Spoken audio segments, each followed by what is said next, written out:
kita sebut sebagai masa transisi, di mana dari usia reproduksi yang tadinya bisa menstruasi dengan baik, beralih ke berhentinya menstruasi itu, atau kita sebut menopause tadi.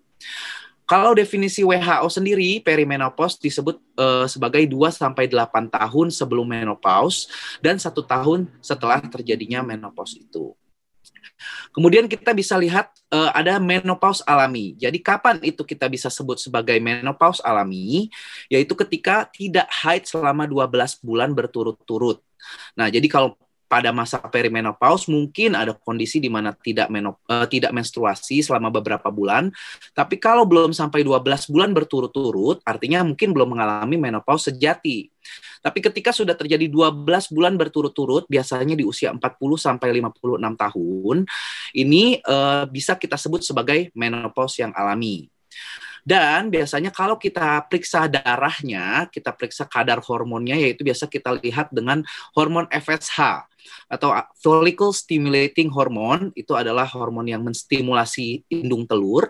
Ini lebih besar daripada 40 mili international unit per mililiter, dan nilai estradiolnya atau nilai estrogennya, hormon estrogennya kurang dari 20 pikogram per mililiter. Artinya kita akan dapatkan hormon FSH yang tinggi dan hormon E2 atau estradiol yang rendah dalam 2 kali pemeriksaan. Sedangkan menopause prematur itu adalah ketika tidak terjadi haid selama 12 bulan berturut-turut pada usia kurang dari 40 tahun.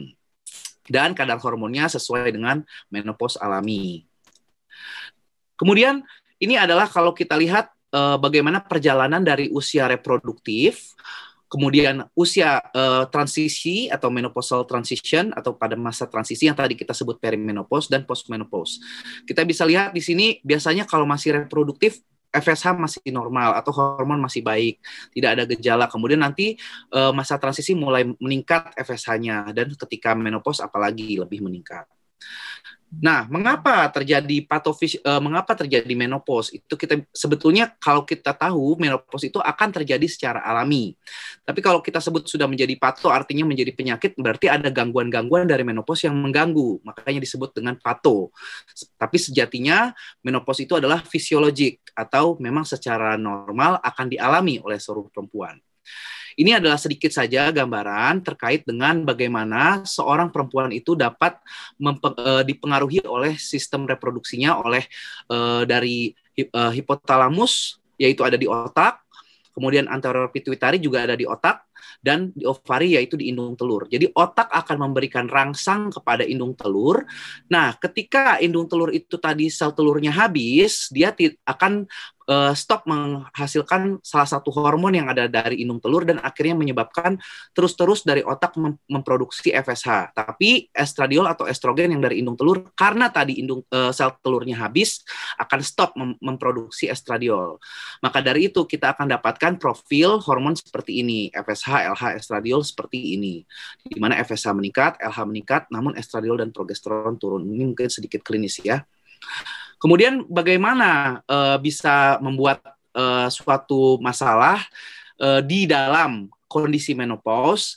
Ini sedikit saja saya angkat. Ini adalah bahwa dia dapat mempengaruhi berbagai hormon-hormon yang ada di dalam perempuan, yang ujung-ujungnya adalah penurunan dari estradiol atau hormon estrogen. Nah, ini nanti kita akan bisa bahas lebih jauh bila ingin bertanya.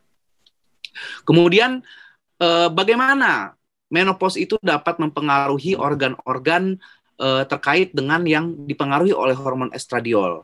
Jadi ada 4 yang mungkin bisa kita lihat di sini yang sangat dipengaruhi. Yang pertama adalah sistem saraf pusat atau central nervous system, di mana sistem saraf pusat nantinya akan menyebabkan dengan kurangnya estradiol atau hormon estrogen akibat dari turunnya indung telur tadi memproduksi sel telur, dia akan menyebabkan adanya gejala hot flashes. Hot flashes itu adalah rasa panas di dada, rasa panas di tubuh, rasanya seperti panas begitu.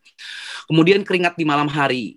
Kemudian gejala-gejala seperti gangguan tidur. Jadi biasanya perempuan yang mengalami di masa transisi menopause hingga pun menopause akan mengalami gangguan tidur.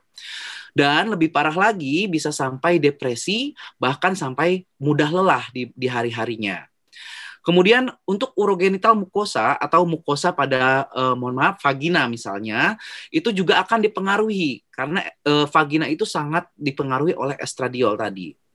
Dia akan bisa sebabkan stress incontinence, artinya ini mudah ngompol begitu ya misalnya, dan bisa terjadi pelvic organ prolapse atau kelemahan otot dasar panggul yang bisa sebabkan mungkin kalau bahasa awamnya adalah turun berok dari rahim misalnya.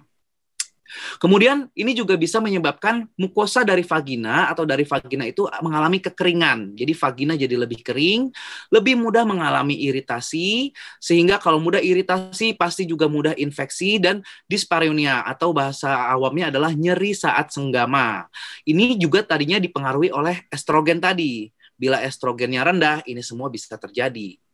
Kemudian tidak lupa juga dia bisa mempengaruhi sistem jantung dan pembuluh darah atau kardiovaskular.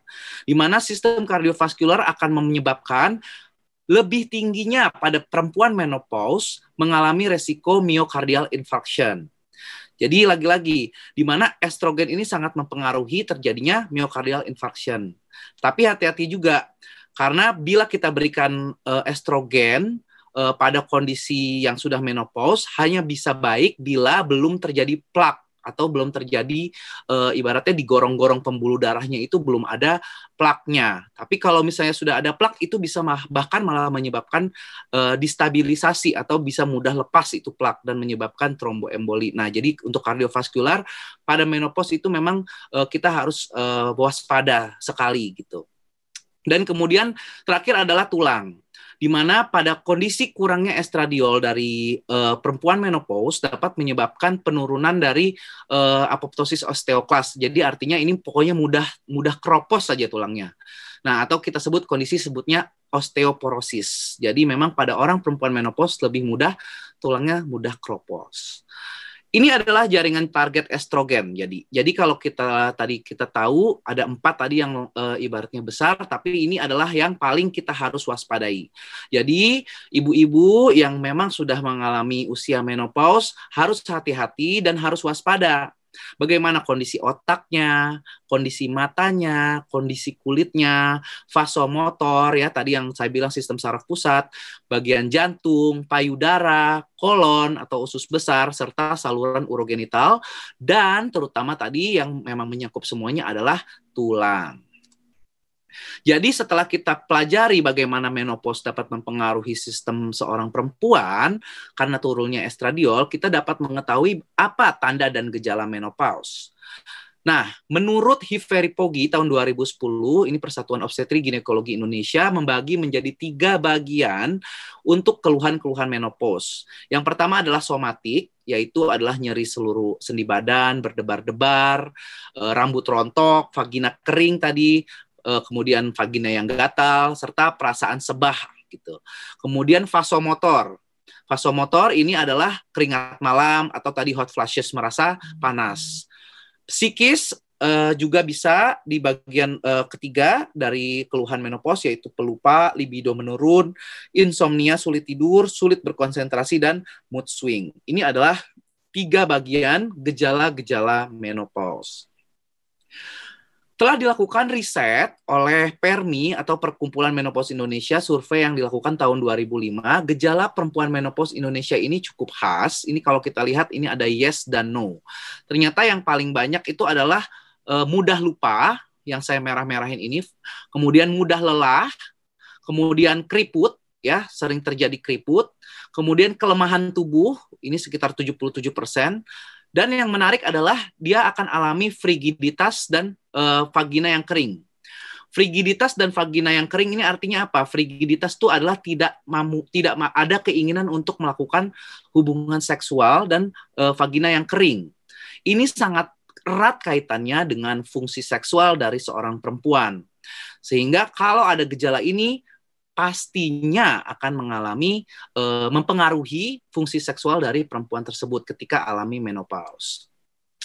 Nah, kita sekarang masuk ke fungsi seksual. Kita tahu bahwa dilaporkan perempuan mengalami gangguan seksual itu lebih banyak daripada laki-laki. Nah, ada masalahnya, ada beragam. ada low sexual desire atau rendahnya keinginan untuk melakukan seks, masalah dari arousal atau rangsangannya, atau